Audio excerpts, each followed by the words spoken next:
Əlifət xanım, ümumiyyətlə sizin Bəhram Nəsibovla tanışlığınız necə başladı? Tanışlığım mən onu çoxdan tanıyırım. Asaf Zeynallar Mahnısının məktəbində 70-ci illərə təsadüf edir.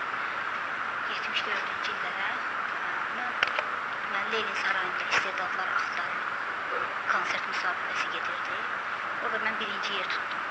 İstedadlar axtarırıq 74 konsert müsabiqəsinin birinci laureatını, birinci diplomumu mən aldım.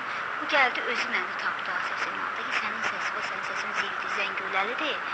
Sənin səsi və məndə mahnılar var. O mənə iki dənə mahnı verdi onda, oxudum. Sonra da bu 86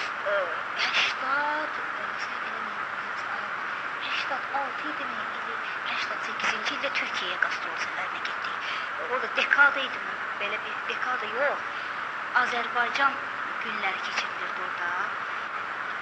Bir 10 günlük oldu, Azərbaycan 10 günlüyü. 10 gündən sonra da bəzi müğənniləri qastrolda saxladılar orada. O cümlədən mənə də saxladılar, orada saxladılar orada. Çox gözəl insan idi. Sənətkarlığı ki, bizim sənətkarlar da həmçə böyük sənətkarlar da tərif edirlər o sənətkarlığını, mahnılarını, yaxşı bəstəkar idi. Gözəl də oxumağı var idi. Elə gözəl, şirin, duzlu oxuyurdu ki, mənə ki bir duet yazmışdı. Təhmiraz Şirin var oxuyan. Onunla mən bir silsilə duetlərim var. Bizim klubda da var duetlər. O eşitmişdi o duetləri. Gəldi ki, belə sənin efola uyğun belə gözəl bir duet yazmışam ki, gəl onu oxuyum. Nəsə, oxuduq, çox gözəl də alındı. Bu Sovetdən onun nə oyun açdılarsa başına, bəzi sözlər, bu belə bədahətən deyən idi, belə də, yaxşı deyən idi. Dedilər ki, bu sözü deyişməlisən. Onun da təsdiyi də var idi, bu dəqiq adam idi də. O da dedi ki, nə üçün deyişməliyəm, mən də deyişmirəm. Bu sözdə mən söyləməmişəm, bu sözdə misal üçün mən belə bir günah işlətməmişəm, nə üçün deyişməliyəm. Ona görə o mahnının başı qaldı bəlalı, elə gözəl duet idi, oynaq, belə çox gözəl, həm oğlan sözləri yaxşı idi, həm qızın sözləri. Bir dənə o sözə görə o deyişmədi, o sözdə dedilər, Bəhram müəllim, o sözlərini də özü yazmışdı, musiqisini də özü bəstələmişdi. Öz söz sizdə qalmayıb o? Var, öz ifasında var. Siz onu mənə verə bilərsiniz. Verərəm. Hə, verərəm. Çünki özü gəlib evimizdə, özü şey eləyib, özü oxuyub, özü də ki, öz səsiylə, çox gözəl, şirin səsi var idi. Özü də kaseti baxışlayıb mənə gedib, o kaset durur məndə. Sonra bir dəfə də o elimizin, səhnəmizin qaynanası Nəsibə haqqında o mahnı yazdı. Gətirib o mənə şeylədi, o mahnını öyrətdi.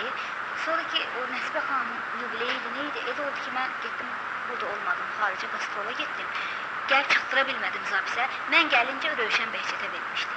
Səhnəmizin qaynanası Nəsibə, onun yubileyini yazmışdı. Və o kasetdə həmin, o da var. Özü oxuyub, öz səsində. O mən arxivimi axtaram gerək, öz ev fonetekamı verəm. O da qalanda ki, gözəl Bəhrü Təbil yazan idi, deyib də Teymurlərində. Elə Bəhrü Təbilləri var idi, onu ki, deyirdi sinədəfdə, sinədən gəlib saatlarına Bəhrü Təbil deyirdi. Bir nəfəsə. Mətəl qalırdı, nətər bu istedadı malik idi.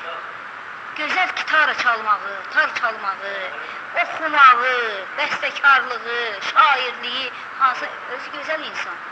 Hamısı bir yerdə vəhdət təşkil edib var da, sənətkar var ki, gözəl oxuyandır, misal üçün xasiyyəti şey deyil. Onda vəhdət təşkil eləmir də, bu at getsin. Gözəl insan var ki, misal üçün, gözəl xasiyyəti var, sənəti zəifdir. O da ki, uyğunlaşmır səhnə ilə. Ona qalandı, nə bilim, bu hər tərəfli idi də. Belə sənətkarlar var neçə dənə ki, sənəti ilə xasiyyəti vəhdət təşkil edib. Bu Bəhram Nəsibov idi. Mən bilənlərdən. Səxavət Məmmədov idi. Nəzakət Məmmədov idi. Eyvaz Həsənov idi. Bunların xasiyyətləri ilə sənətləri çox belə, necə deyim, vəhdət təşkil edirdi. O gözəllikləri var idi. Biz demirəm, mən üzr istəyirəm, sizin qabağınızda belə böyük-böyük bəlkə danışıram da. Valla onun üçün deyirəm ki, Teymur müəllim, mən indi bildiyim ki, mənə ləzzət edirdi. Mən düzdür, Bəhram müəllimlə bir iki dəfə qastrolda olmuşam. Sonra da ki, evimizdə, sonra məşqdə gəlib, filarmoniya məşqlərinə gəlirdi, mənə mahnı öyrədirdi. Olmuşam. Baxımsa o səxavət də qayda insan idi. Bu insaniyyətlikdən danışır. Elə insanlar da var ki, bir gün qastrolu gelsən, istəyirsən ki, ikinci gün qayıdıb gələsən. Zümrüt Məmmədova ilə apardıq. İyulun 21-i 2000-ci il.